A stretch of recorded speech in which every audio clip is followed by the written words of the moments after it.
the case study, because case study will give you a better understanding.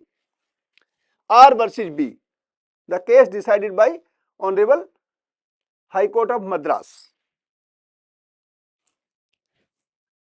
This was basically a matrimonial dispute.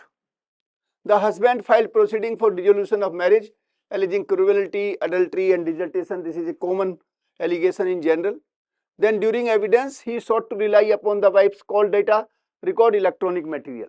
So the electronic evidence were being produced. Now the wife, the opponent contested. She says that admissibility is a challenge. How can you submit or can relied upon without looking at the admissibility?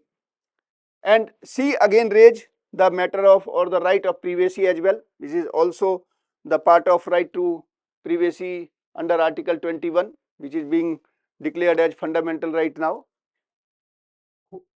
Legal issues: who is competent to sign Part B, whether an expert or examiner of electronic evidence. That's the point.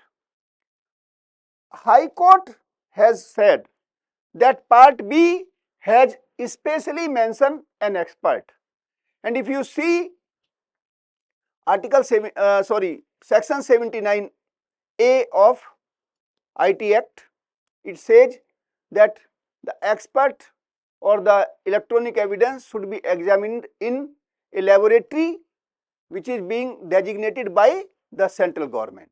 That means the examiner should be designated by the central government. So this is one.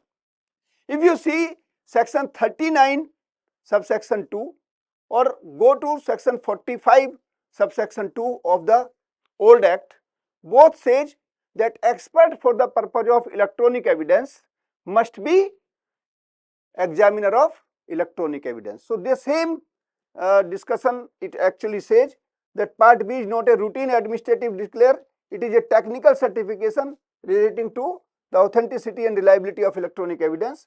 Section 39(2), which I will detail, said that prescribe examiner of electronic witness as expert for electronic input. So this was basically mentioned, and hence it says that Part B as an expert must be issued by examiner of electronic evidence. So this was the point.